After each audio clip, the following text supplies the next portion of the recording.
उमरिया जिले में शासकीय आईटीआई में छात्रों के रहने के लिए करोड़ों की लागत से बनाए गए छात्रावास खंडहर में तब्दील हो रहे हैं। छात्रावास का लोकार्पण कर दिया गया, लेकिन छात्रों को आज तक हॉस्टल की सुविधा नहीं मिली। ये आईटीआई 2015 से ही शुरू हो गया था, लेकिन लापरवाही का आलम देखिए कि आज तक छात्रों को हॉस्टल की सुविधा नहीं मिल पाई है। लेकिन इस छात्रावास का लाभ यहाँ पे पढ़ने वाले छात्रों को नहीं मिल पा रहा। क्या कारण है कि यहाँ पे बुनियादी सुविधाएं नहीं है और ये छात्रावास भवन जो है खंडहर के रूप में तब्दील भी होता नजर आ रहा है। आप ये देखें, ये आईटीआई का छात्रावास भवन है, ये खंडहर का रूप अब लेने को तैयार है। आप ये देखें, यहाँ पे कचरे भी पड़े हैं, गिलास भी पड़े हुए हैं और ऊपर भी आपको दिखाना चाहेंगे, ये पंखे लगे होने चाहिए यहाँ, लेकिन पंखे भी नहीं लगे हैं।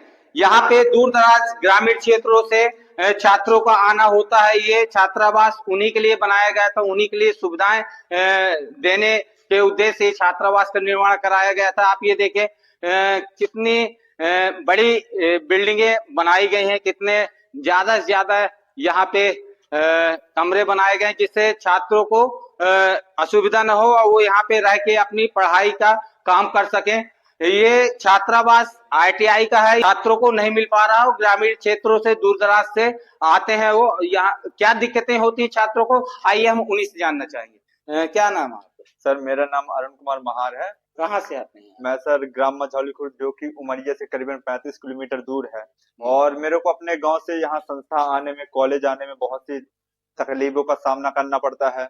जैसे कि बस के किराया से लेके, और अगर कभी बाइक से आए, कभी अभी पानी का मौसम चल रहा है तो उस वजह से हम लोग कॉलेज नहीं आ पाते, या फिर आते हैं तो थोड़ा सा लेट हो जाता है, जाने में लेट हो जाता है। और हमको अगर बस से आते तो करीबन 150 रुपये लग जाता है, और बाइक से आते हैं तो वही 150-200 लगभग वही हो ही जाता है। और जो कि यहाँ का थोड़ा सा व्यवस्था नहीं है रहने के लिए, तो उस वजह से हमको छात्रावास होता तो हमारा पैसे की बचत होती और प्लस हमारा टाइम की बचत होती, क्योंकि टाइम हमको ना मिलने के कारण ना हम तो अच्छे से पढ़ पाते हैं और ना उस मैनेजमेंट में अपन ढल पाते, क्योंकि टाइम ही हो जाता है तो पढ़ने का टाइम ही नहीं मिलता। यहाँ से शाम को पहुंचते हैं, बस अपना कार्य जो रहता है वो करते हैं, सुबह उठ के तैयार होके आना पड़ता है 1 घंटा पहले ही। चलिए कुछ और छात्रों से हम जान लेते हैं। क्या नाम है आपका? मेरा नाम आशीष वर्मा है। मैं पुत्रहटा का निवासी हूँ और मेरे को आईटीआई आने में तकलीफ होती है और मैं विकलांग हूँ और मेरे को आने जाने में परेशानी होती है। और कितने किलोमीटर दूर से आते हैं? यहाँ 30 किलोमीटर दूर से। कहाँ से आते हैं? ऑटो से, फिर बस से। अच्छा जी। और किराया लगता है? जी, रोज का 70 रुपये लगता है। और यहाँ छात्रावास में रहते तो नहीं लगता।